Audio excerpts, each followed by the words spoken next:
14 days before my wedding, my father looked my fiancée in the eyes across a dinner table and said, "He's a liar. Always has been." My mother leaned in a half-second later, her voice dropping to the register she reserves for things she wants to sound like kindness. "Don't let him trap you. Too, sweetheart. He has a secret child. He's been hiding it for years." I sat at that table and did not move, did not speak, did not flinch.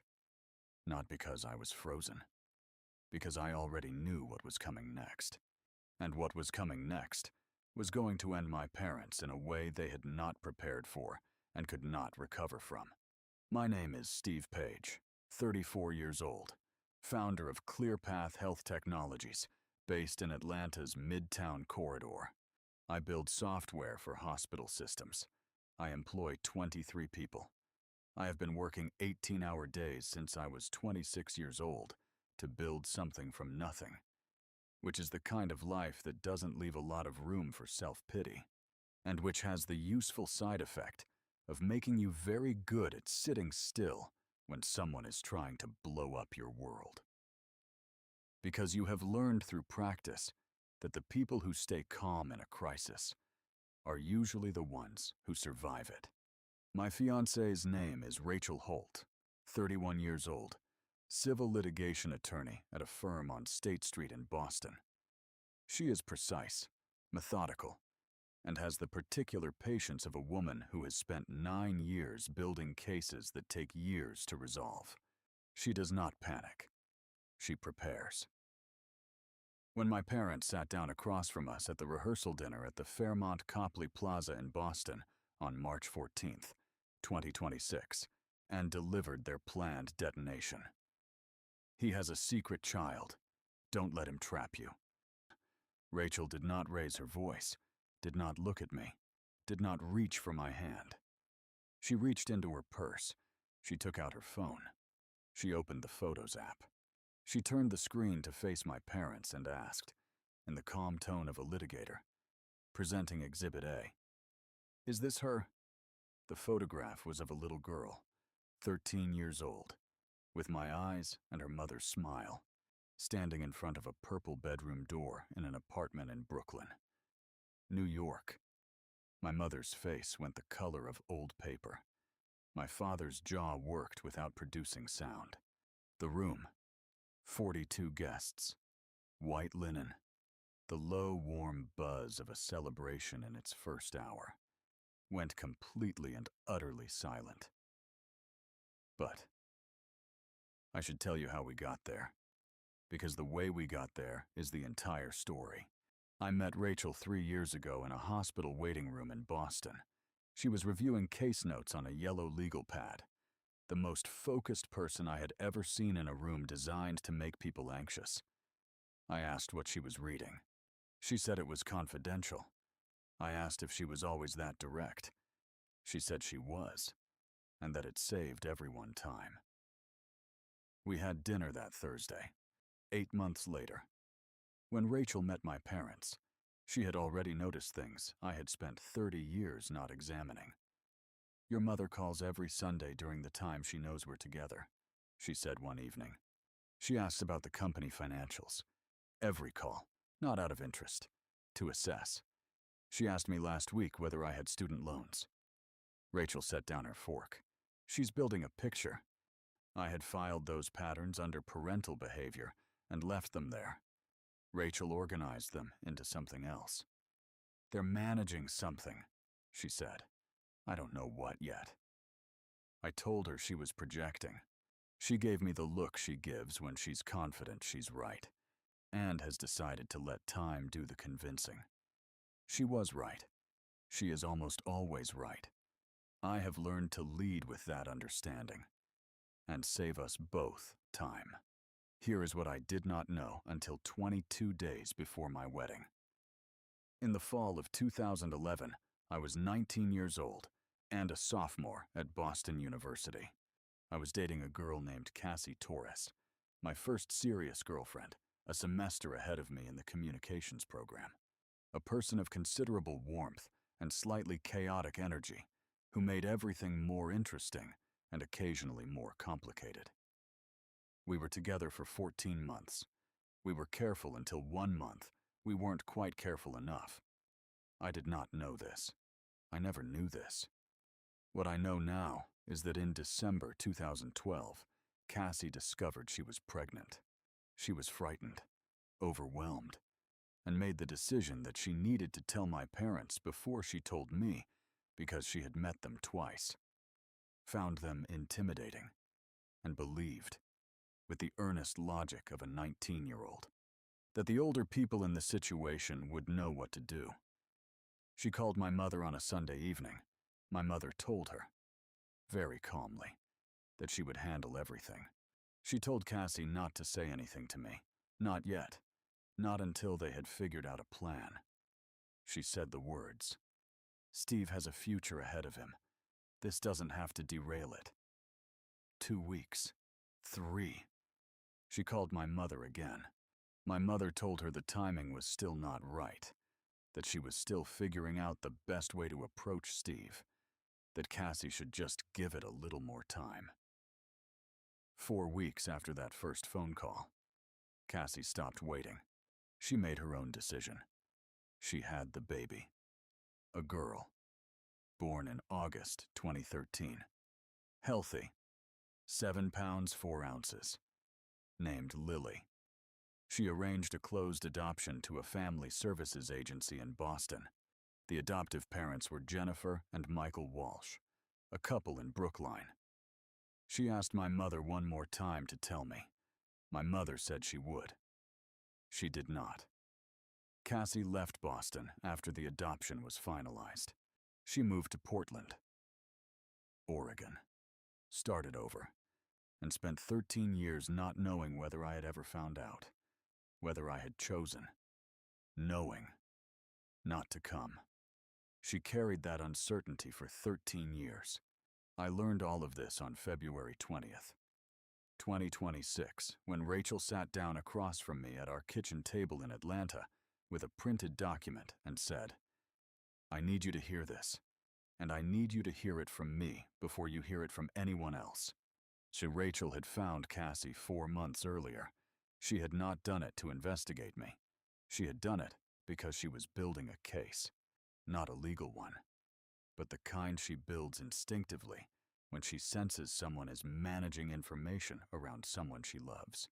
She had started with the Sunday calls, with the financial questions, with the look her mother-in-law to be gave her when she described her career in a way that made her too independent, too established, too difficult to manage. She had pulled my old social media from college, not to spy, but to understand the timeline of who I had been before she knew me. She found Cassie Torres in a photo from 2011. She found that Cassie had left Boston abruptly in 2012.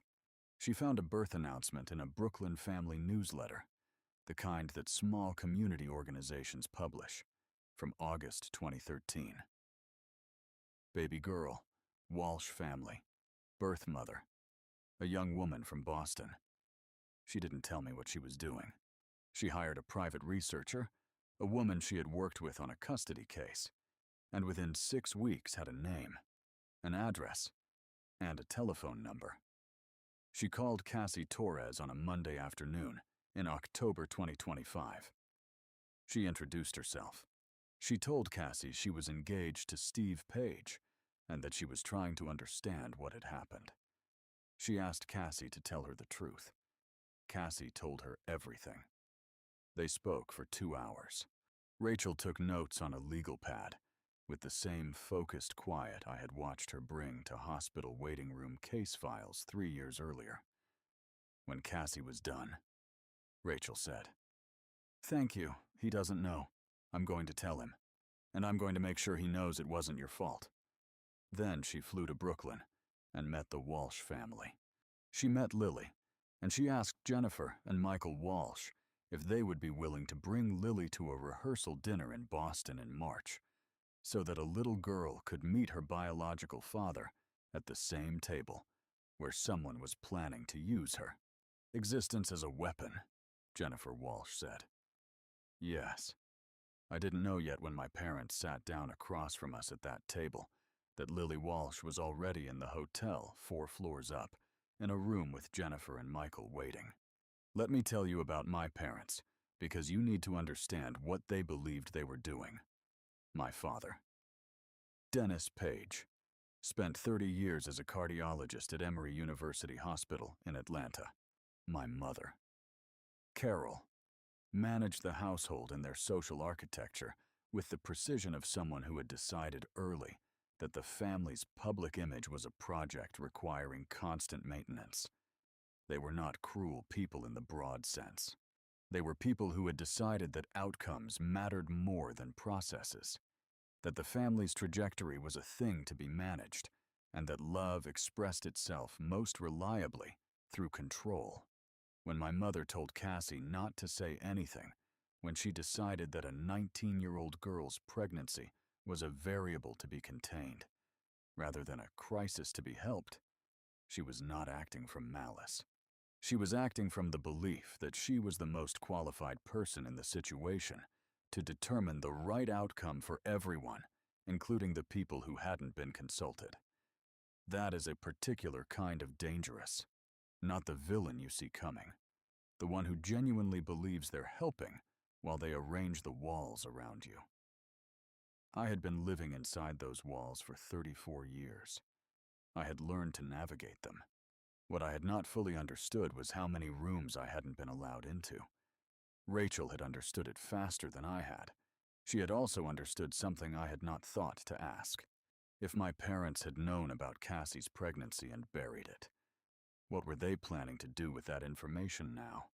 The answer arrived 14 days before the wedding, in the form of a dinner invitation. My parents called on a Monday evening. My mother's voice had the particular sugarcoating she applies when she is about to request something I would not agree to if she asked directly. Your father and I want to have dinner with you and Rachel before the wedding. Just the 4 of us. We have some things we'd like to discuss. Rachel was in the kitchen when the call came in. I put it on speaker. Of course, Rachel said immediately. We'd love that. Saturday.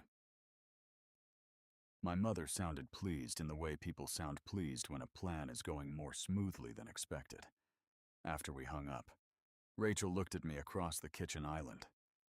They're going to do it at the rehearsal dinner, she said. You think they're going to wait until Saturday and do it in private?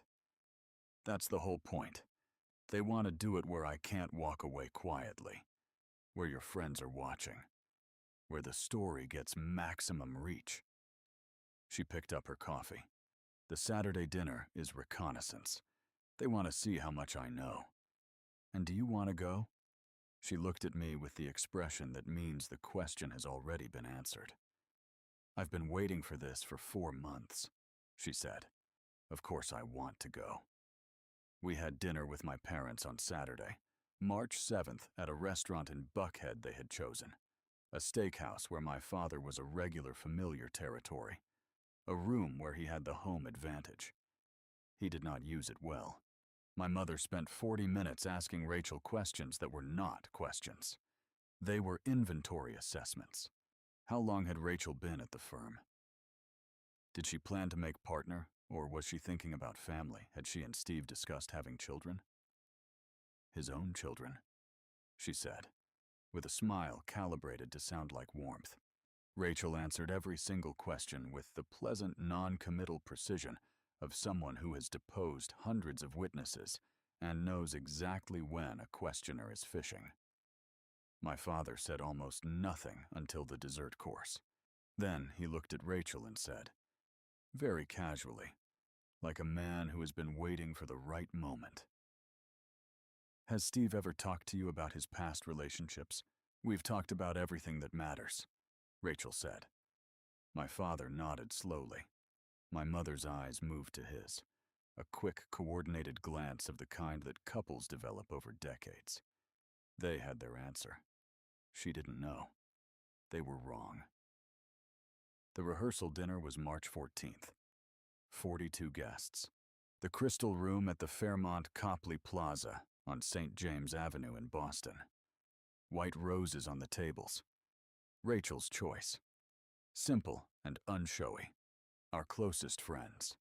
My colleagues from ClearPath. Rachel's partners and associates from the firm. Family from both sides. The kind of room that hums with genuine warmth when the people in it are actually glad to be there. My parents arrived at 7:15. I watched them come in from across the room. My father in a dark suit. My mother in navy.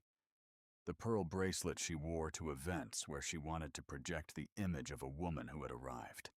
They greeted people warmly, moved through the room with the social fluency of two people who had spent decades performing exactly this kind of gathering. They found their seats. Rachel and I were already at the head table. My mother leaned in as soon as the first course was cleared. He's a liar. Always has been. My father, looking directly at Rachel. Calm, measured, the opening line of a speech he had rehearsed. Don't let him trap you. 2, sweetheart. My mother, the whisper, the venom dressed as concern.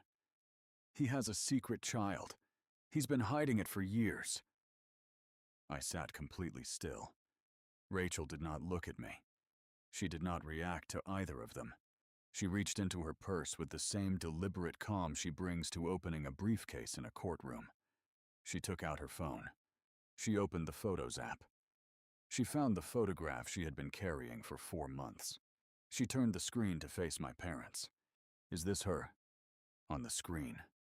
Lily Walsh. 13 years old. Dark eyes that were unmistakably mine. Standing in front of a purple bedroom door. Holding a stuffed rabbit. Wearing a yellow sweater. Smiling at the camera with the uncomplicated joy of a child who has no idea that her photograph is about to detonate a decade of calculated silence. My mother's face went white. My father's mouth opened. Nothing came out. Her name is Lily, Rachel said. Her voice was even, informational, the tone of a lawyer laying out established facts. She's 13 years old. She lives in Brooklyn with her adoptive parents, Jennifer and Michael Walsh. Cassie Torres was 19 when she found out she was pregnant. She called your wife before she called Steve.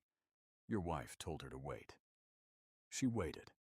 She waited until she had the baby and placed her for adoption. Then, she waited for Steve to contact her. A pause. He never did because he never knew, because you decided that for him. The table adjacent to ours had gone quiet. Then the table behind it. Where did you? My mother started. A researcher I trust, Rachel said, and Cassie Torres, who was very willing to talk. This is not the place. You chose the place, Rachel said simply. I just came prepared. I looked at my parents across that white linen table, in a room full of the people I loved, in a city where my father had introduced me to professional colleagues and family friends for 30 years, in the venue where in 14 days I was going to marry the most remarkable person I had ever known. I felt something I had not expected to feel. Not anger, not satisfaction. Something quieter. The particular clarity of a man who has just seen the full architecture of something for the first time and understands completely where every wall was built and why. I didn't know it yet. But Lily Walsh was 4 floors above us at that exact moment.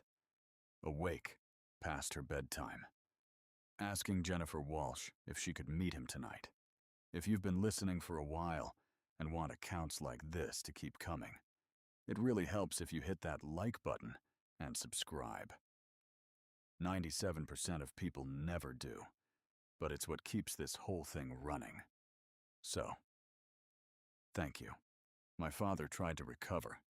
He sat forward in his chair and used the voice he reserved for situations requiring authority.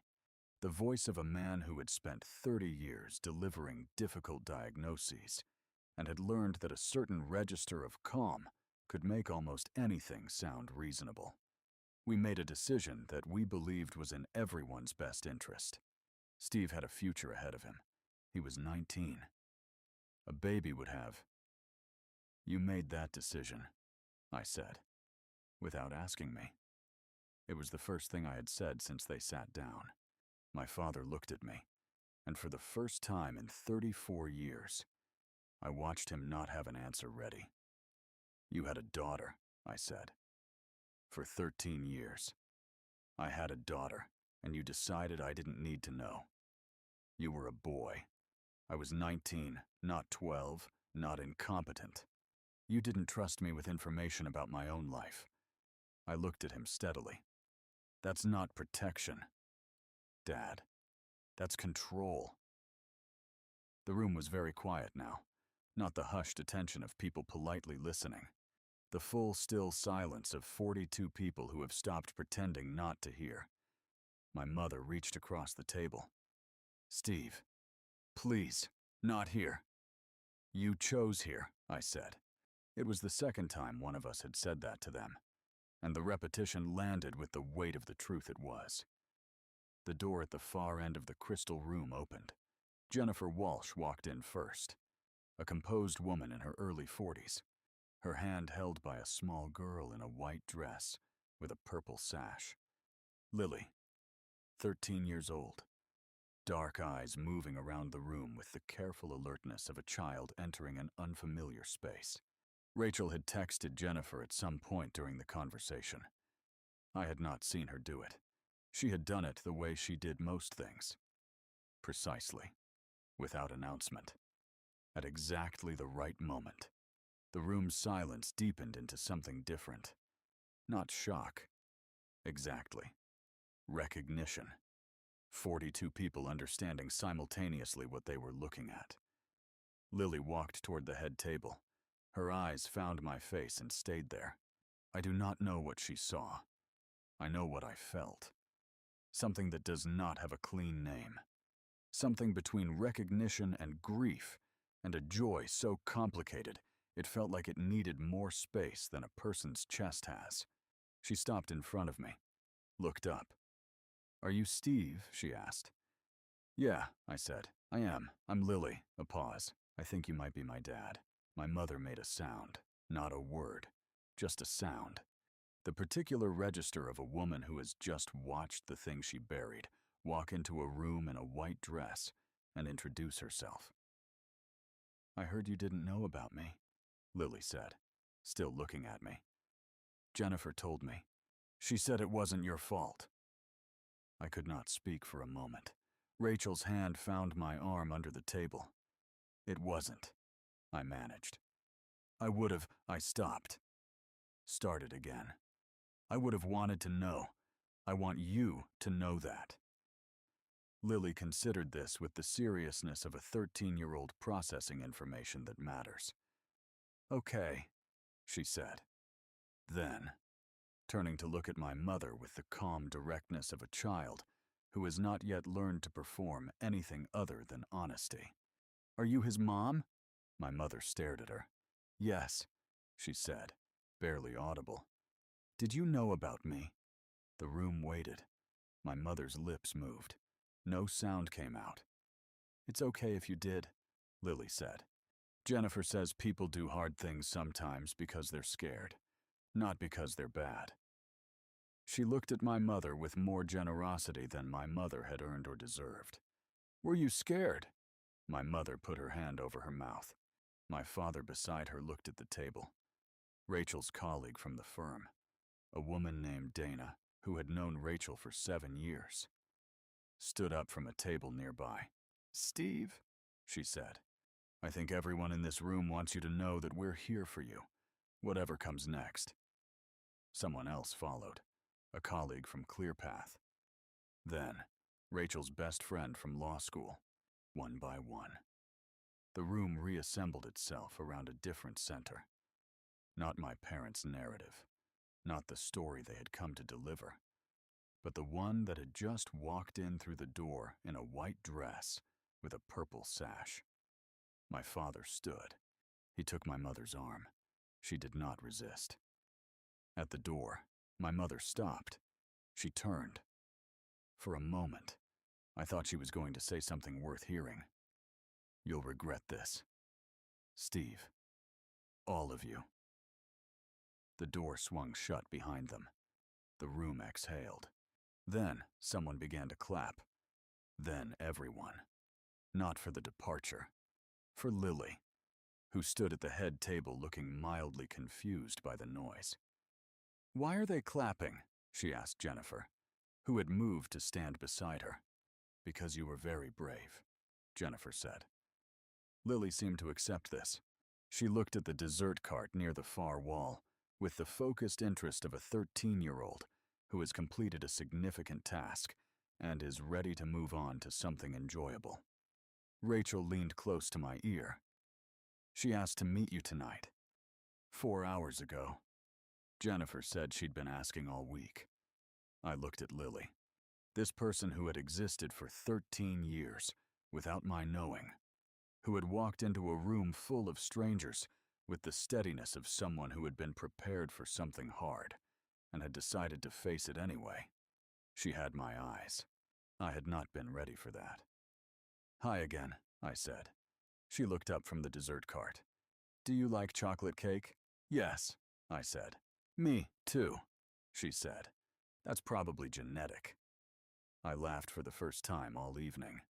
We married on March 28th, 2026 at Old South Church on Boylston Street in Boston. 106 guests. My parents were not among them. Jennifer and Michael Walsh were seated in the third row on Rachel's side. Lily was the flower girl. White dress, purple flowers. The particular dignity of a child who takes a job seriously. When she walked down the aisle at ahead of Rachel, Ben, our officiant, a friend from my BU days, who had become a minister, paused the processional for a moment so the room could take it in. Several people cried. The photographer later told us it was the shot of the day. Our vows included a line we had written together. I promise to always choose truth over comfort and presence over convenience. The reception was at the Fairmont Copley Plaza, the same building where 14 days earlier my parents had tried to use my daughter's existence as a weapon. We reclaimed the room. It felt right to do it that way. Lily asked if she could join our first dance. We pulled her onto the floor between us. The three of us held hands and turned in a slow circle, while the room watched, and the photographer caught the moment from 3 angles. Jennifer Walsh told me afterward that Lily had talked about that dance for the entire drive back to Brooklyn. 1 week after the wedding, I sent my parents a letter printed, signed, mailed, certified with return receipt requested. It was brief. "You knew about Lily for 13 years. You knew about Cassie for 13 years. You made those decisions without me. You tried to use what you knew to destroy my marriage, rather than to give me back something you had taken. I will not be in contact with you. You are not welcome in my life, in my marriage, or in Lily's life unless she one day chooses differently as an adult.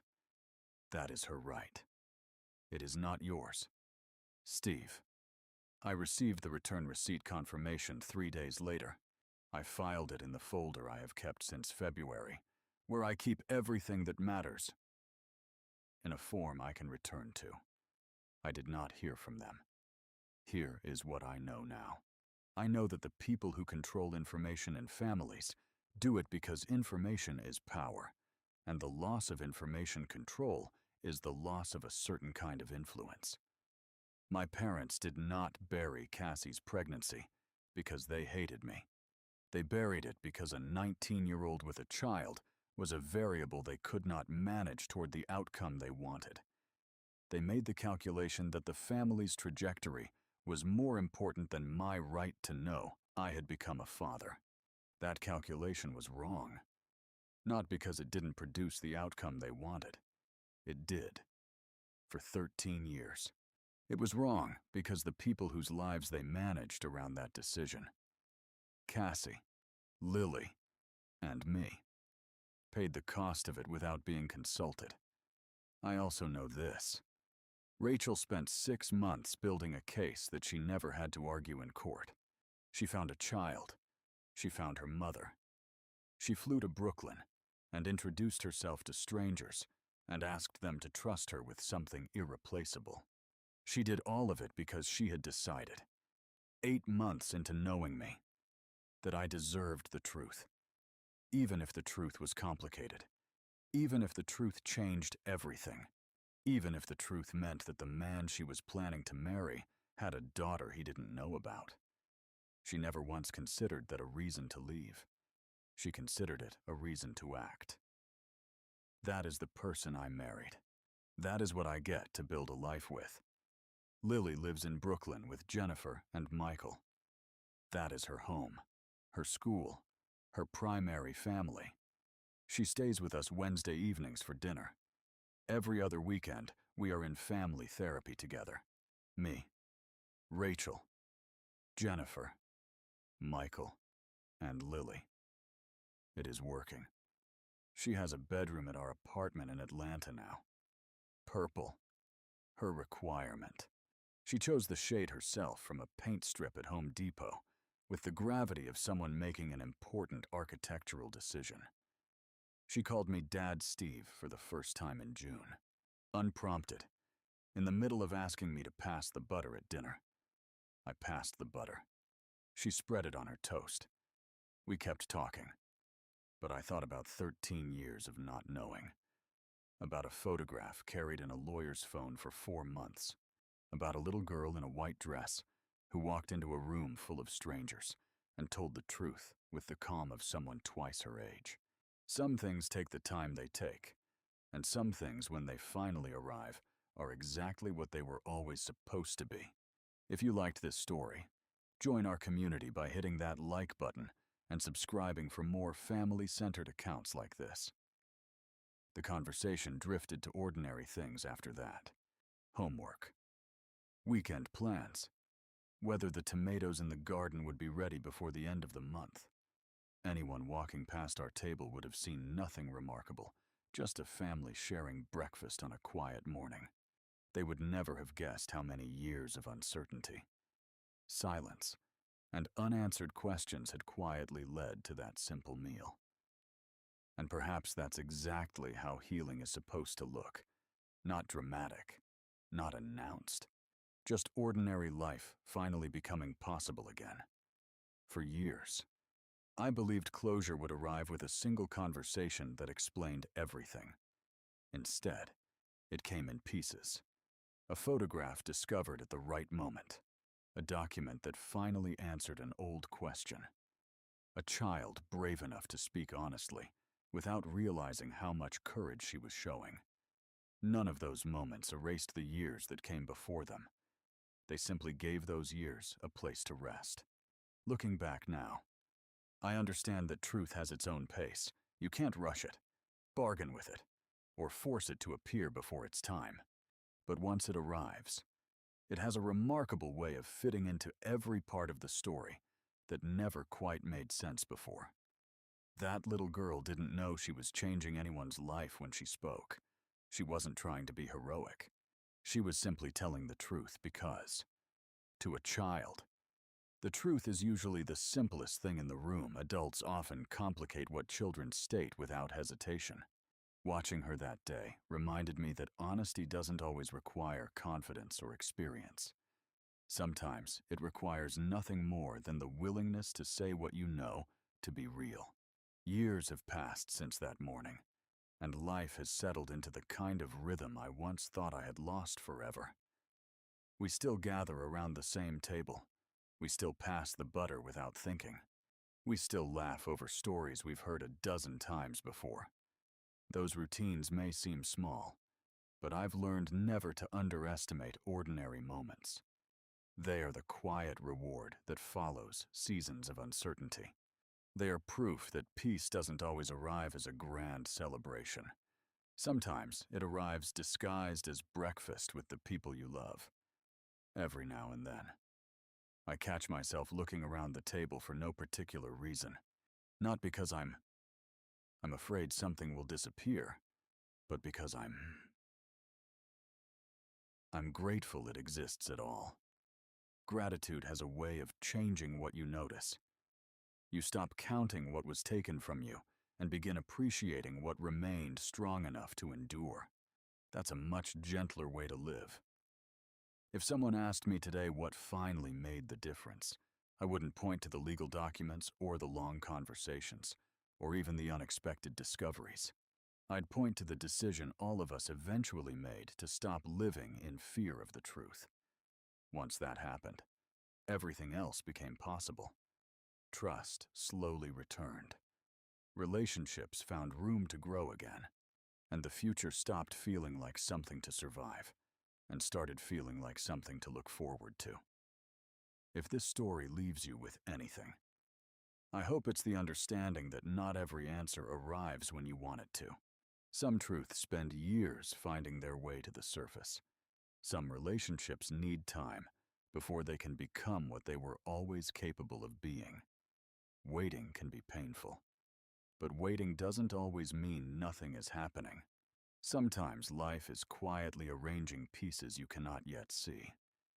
Then, one ordinary morning, while you're passing the butter across the table, you suddenly realize the waiting is over.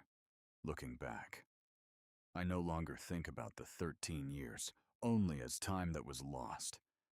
I think about everything that became possible because we didn't stop believing there was still a truth worth finding. And when it finally arrived, it wasn't loud or dramatic. It simply took its rightful place among us, allowing ordinary mornings, familiar conversations, and peaceful breakfasts to become exactly what they had always been meant to be: a family no longer defined by what had been hidden, but by what was finally shared openly, honestly, and with love.